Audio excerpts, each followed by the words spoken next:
It's Saturday morning. It's a few hours after Nathan Cleverly lost to Andrzej Fonfara, a fight that, if you watch my pre-fight prediction, you'll have seen that I predicted that Nathan Cleverly would win on points. I'm not in a very good way. I stayed up to watch the fight last night. I am nursing a very, very bad hangover, and I've got the beginnings of a cold. So apologies in advance if this video isn't up to scratch, but I will do my best. First things first, let's get the obvious stuff out of the way. It was a great fight. It broke various CompuBox records in terms of the number of punches thrown, and Andrzej Fonfara did deserve to win this fight. He outpointed Nathan Cleverly. I agree with the scoring of this fight. I would have scored it 7 rounds to 5, probably. I could see an argument for 8 rounds to 4. In all honesty, I can't see a reason to give Nathan Cleverly the win. I can't see a reason to score it a draw. I do think Andrzej Fonfara did enough. Now, full disclosure, I am an aggrieved party here. Not only did I get my prediction wrong, which I put out on YouTube and loads of people saw, but I also placed a bet on Nathan Cleverly. I didn't really intend to, but his price got longer and longer and longer, and before the fight kicked off, I got 11-4 on Nathan Cleverly, which I thought was a price that I couldn't resist. So, full disclosure, I am an aggrieved party. Now, what I'm not going to talk about is what a good fight it was, what the CompuBox figures were, and why Andrzej Fonfara deserved to win. Because all those things are obvious. You'll already know that if you watched the fight, or if you've watched any of the other YouTube channels who have covered it, etc. I want to talk about a few areas behind the fight. I want to talk about Andrzej Fonfara, and I want to talk about Nathan Cleverly, because I'm frustrated this morning. Whilst I acknowledge that Andrzej Fonfara did win the fight, my personal belief is that Cleverly should have won. He had the ability to win, and he threw it away. Similar to the situation with Tony Bellew, a fight he should have won handily, but he threw it away. People are talking about, what a great performance from Nathan Cleverly. Cleverly's back, Cleverly showing heart, Cleverly showing chin. All of those things are true. I can't deny any of those things whatsoever. Having said that, for me, this was a fight that he really should have won. Cleverly comes out early, and in my opinion, wins the first 2 rounds. I see him as the snappier puncher. The hand speed from Cleverly is there immediately. I think Cleverly's punches are accurate. Fonfara, he's hitting gloves a lot of the time. He's hitting arms a lot of the time. And I think Cleverly looks like the more refined boxer, the more refined technician. What Cleverly does early on, which was a very, very worrying sign, especially if you'd had a bet on Nathan Cleverly, is reminiscent to when he fought Sergei Kovalev. He plants roots. He stays stationary in front of Fonfara. I cannot understand this. This is mistake number 1 from Nathan Cleverly in this fight.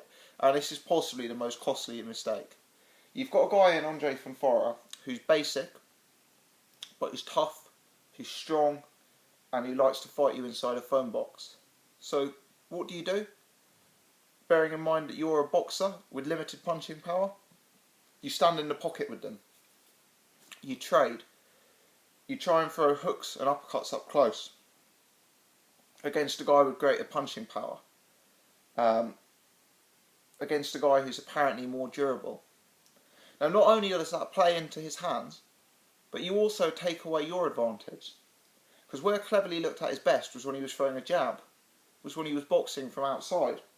I thought the class gap between Cleverly and Fonfara from the outside was vast. I didn't think it was close at all. I thought Cleverly could have won the fight by quite a wide margin if this had been an outside boxing match. But no, he decided to stand inside, to get in the pocket, and to trade with Fonfara. Now, just as an aside, I also noticed in this fight, my personal opinion is that Fonfara was the bigger man, which is very interesting if you think that last time Fonfara fought, he fought at a catchweight below the light heavyweight limit, whereas last time Nathan Cleverly fought, he was fighting at £200. Now that tells you what a poor decision in hindsight it was for Nathan to fight at cruiserweight. You know, if you're smaller than Andrzej Fonfara, a guy who recently made 172, you shouldn't be fighting at cruiserweight. So that was another, in hindsight, critical error in Nathan Cleverly's career. So, for me, Cleverly performs well in the early rounds. For me, halfway through the fight, I've got it evens. I've got it 3-3. I could see an argument that Cleverly's ahead. Cleverly's doing a lot of showboating. He's doing a lot of flashy punches. But I actually quite like that. Yeah, I've seen videos that Dwyer has done on YouTube, and I'm a fan of his, where he talks about charisma in the ring. He talks about celebrating at the end of the round. He talks about throwing in flashy movements to kind of let the judges know you're confident. I thought those movements and that sort of exuberance from Cleverly, combined by the fact that at times he was actually the come forward fighter, and at times he was actually pushing Fonfara back, could give him a sway with the American judges. Because I know they like guys who come forward. They're more about the pressure than the back foot over there.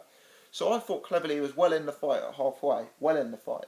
Although I was still frustrated halfway in, because whilst I had it as a draw or maybe Cleverly slightly ahead, I thought Cleverly should be well on the way to a landslide at that point.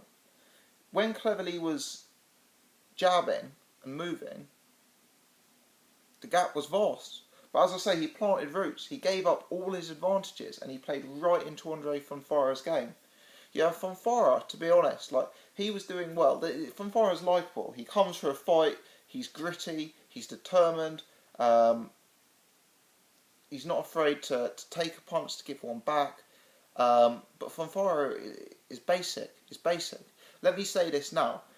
Sergei Kovalev will murder Fonfara if they fight. It would be one of those instances where it would be kinder for Fonfara if he had a glass jaw. But because he's so durable, it's actually going to be a hideous beatdown, because Fonfara does nothing except stand in front of the opponents. He's very defensively open. He's got no head movement. He's very, very hittable. You know, he's got no other mode to his game, I don't see it as. Yeah, at one point he tried to box, use a jab, throw southpaw in this fight, but he abandoned that instantly and had to revert to Fonfara A-game tactics. If you stand in front of Sergei Kovalev like that, with such limited head movement, it's going to be brutal. It's going to be brutal. I hope, for Fonfara's sake, he never fights Kovalev. Yeah, but Nathan Cleverly, he's got... Fundamentally, he had a decent inside defence, you know. He was getting caught here and there, but his hands were relatively tight. He was bobbing and weaving quite nicely inside. Yeah, he was evading a lot of punches, and he was making Fonfara look quite inaccurate. But unfortunately, in terms of his output, he wasn't able to match the power, and he wasn't able to match Fonfara on the inside, because that's just not his game. And as the fight went on, Cleverly started to take more punishment. You know, he got a broken nose, it looked like. He got a swollen ear. He got pretty beaten up.